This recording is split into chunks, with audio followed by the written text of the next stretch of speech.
అవతారము అనే మాటకు అర్థం ఏమిటంటే, అసలు ఈ మాంస చక్షువు చేత దర్శనం చేయడానికి వీలు లేనటువంటి భగవతి యొక్క స్వరూపం కరచరణాదులతో అందరూ దర్శించడానికి యోగ్యమైన రీతిలో క్రిందకి దిగి వచ్చి ఈ భూమి మీద నడయాడితే అవతారము అని పిలుస్తారు.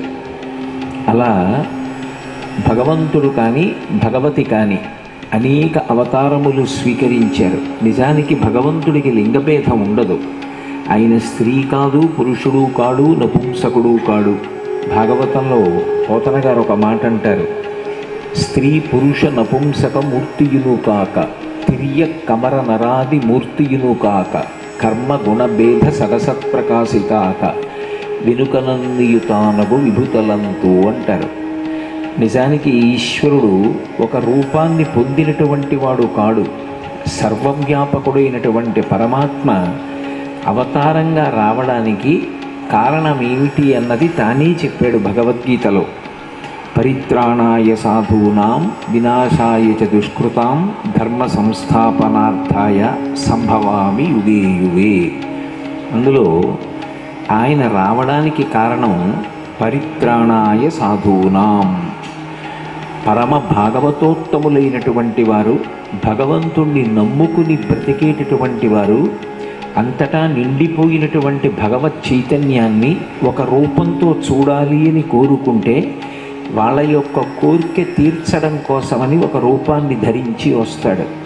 అలాగే వినాశాయచ దుష్కృతాం, ఎప్పుడెప్పుడు సమాజమును పాడు చేసేటటువంటి వ్యక్తులు, ధర్మ వ్యతిరేకమైనటువంటి స్వభావము కలిగినటువంటి వారు పెరిగిపోతారో అటువంటి వారిని సంహరించడం కోసం వస్తూ ఉంటాడు.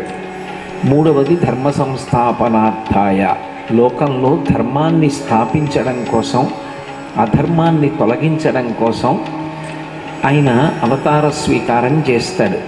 భగవంతుణ్ణి పురుషుడిగా చెప్పినా ఇదే కారణం. భగవద్గీతలో కృష్ణ భగవానుడిగా ఆయన ఎందుకు అవతార స్వీకారం చేస్తాడో చెప్పినా ఇదే కారణం.